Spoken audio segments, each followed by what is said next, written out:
नमस्कार, आप सभी का स्वागत है। हिंदू धर्म के प्राचीन ग्रंथ गरुड़ पुराण, विष्णु पुराण, अग्नि पुराण आदि ग्रंथों में कलयुग का वर्णन किया गया है। कलयुग में स्त्री और पुरुष का व्यवहार कैसा होगा, इसका विस्तार से वर्णन मिलता है। आज का मनुष्य यदि इन ग्रंथों में किए हुए कलयुग के वर्णन को पढ़ेगा तो वह भयभीत हो जाएगा। कलयुग का जो वर्णन भगवान श्री कृष्ण ने हजारों वर्षों पहले किया है, यदि आज के समय में देखेंगे तो एक एक शब्द सच साबित हो रहा है। जैसा कलयुग के बारे में कहा गया है वह पूरा का पूरा सच है। स्त्रियों के विषय में जो भी बातें कही गई है उनका एक एक शब्द सच होता दिखाई दे रहा है। आज हम आपको भगवान श्री कृष्ण द्वारा वर्णित कलयुग के बारे में बताने जा रहे हैं। गरुड़ जी द्वारा पूछे जाने पर भगवान श्री कृष्ण ने उन्हें कलयुग की भयावहता का वर्णन किया है। श्री कृष्ण कहते हैं, सतयुग, त्रेता युग, द्वापर युग और कलयुग, ये 4 युग है। इन चारों युगों में कलयुग सबसे छोटा और सबसे भयंकर है। कलयुग ही सबसे दुखदायक है।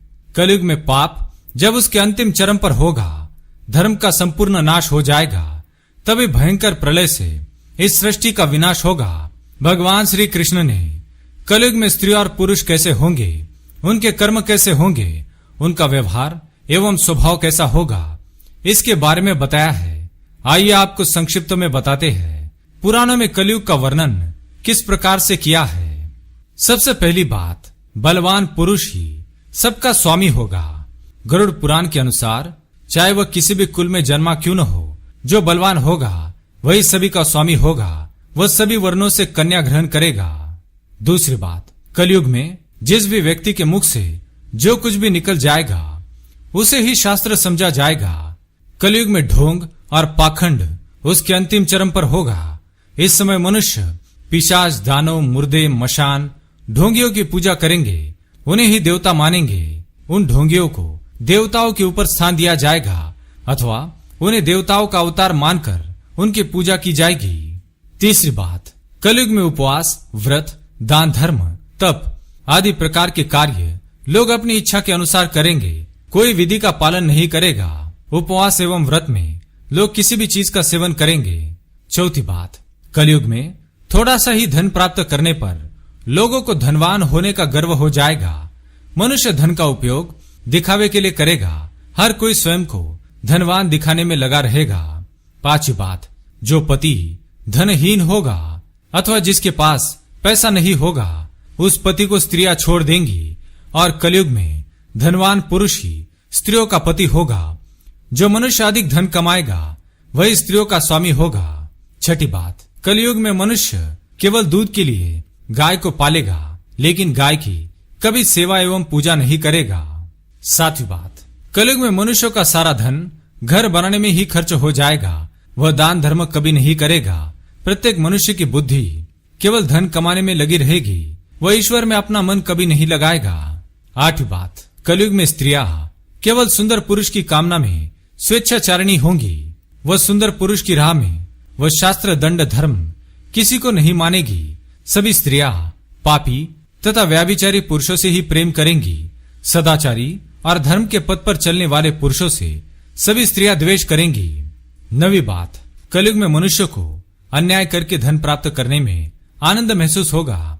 उन्हें दूसरों को दान करने में अथवा दूसरों को भोजन करने में सुख की अनुभूति नहीं मिलेगी। 10वीं बात, कलयुग में मनुष्य एक एक दमड़ी के लिए स्वार्थ करेंगे, किसी को एक दमड़ी की भी सहायता नहीं करेंगे। 11वीं बात, कलयुग में लोग बिना स्नान किए भोजन करेंगे। अग्नि देवता एवं अतिथियों का पूजन नहीं करेंगे। कलयुग की स्त्रियां विषयालोलुप, छोटे शरीर वाली, ज्यादा भोजन करने वाली, कम संतान उत्पन्न करने वाली और मंद भाग्या होगी।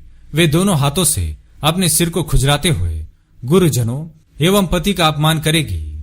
कलयुग की महिलाएं अपना ही पेट पालने में तत्पर तथा गंदा रहने वाली, कड़वी वाणी बोलने वाली और झूठ बोलने वाली होगी। कलयुग की स्त्रियां दुराचारी पुरुषों की इच्छा रखने वाली और पराय पुरुषों के साथ स्वच्छंद होकर विहार करेंगी। कलयुग में योग, तपस्या और सात्विक भोजन के अभाव से लोग छोटी आयु में ही मृत्यु को प्राप्त करेंगे। कलयुग का अंत समय निकट आने पर महिलाएं 7-8 वर्ष की आयु में ही गर्भवती बनेगी और 12 वर्ष की आयु में ही उनके बाल पक जाएंगे। कोई भी मनुष्य 20 वर्ष से अधिक जीवित नहीं बच पाएगा।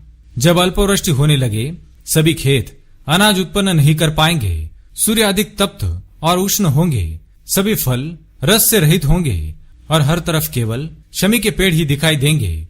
तो समझ लेना चाहिए कि अब कलयुग का अंत निकट आ चुका है। तो दोस्तों, इस प्रकार से हमारे पुराणों में कलयुग का वर्णन किया है। क्या आपको लगता है आज के समय में बिल्कुल ऐसा ही हो रहा है? तो कमेंट में जय श्री कृष्ण अवश्य लिखें। साथ ही चैनल को सब्सक्राइब करें। धन्यवाद।